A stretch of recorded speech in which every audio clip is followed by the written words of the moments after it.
Idai पिरात हेगा ईमान से का हो गे? कांटा गड़े असन लगत हेगा। कांटा गड़े असन लागत है? हाँ कांटा गड़े असन लगत हेगा। कहाँ मेर गड़ गई वो? ए दे देख ले। कैसे करो ता? निकालना। निकार दो? हाँ निकालना। तो कैसे निकारो? निकाल नगा। एदे आवत हो जल्दी निकाल दे हो नोनी, तोर पीरा के एहसास ल महू ल जनावत है गौ।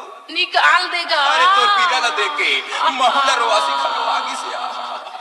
धीरे धीरे निकाल, धीरे धीरे निकाल, धीरे धीरे निकाल, धीरे धीरे निकाल, धीरे धीरे निकाल, धीरे धीरे निकाल। कैसे करम तिलावत है कांटा असन जनावत है मोर हो गए बुरा हाल। डीजे परिहार। धीरे निकाल, धीरे धीरे निकाल, धीरे धीरे निकाल, धीरे धीरे निकाल, धीरे धीरे निकाल, धीरे धीरे निकाल।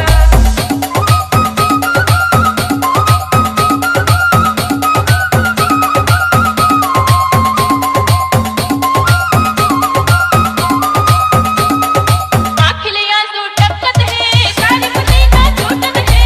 आँखियाँ तो टपकत है तारीफ देना छूटत है। ए पीला पाथर हो गया तारी बदन मुर छूटत है।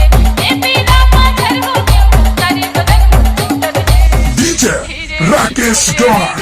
धीरे धीरे निकाल, धीरे धीरे निकाल, धीरे धीरे निकाल, धीरे धीरे निकाल, धीरे धीरे निकाल।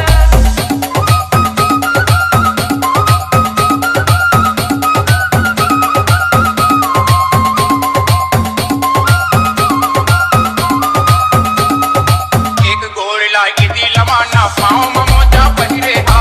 एक गोरिला इदी लमाना पाँव में मोजा पहिरे हा। ऊंचे एड़ के सैंडल पहिरे तबोले काटा गड़ गे हा।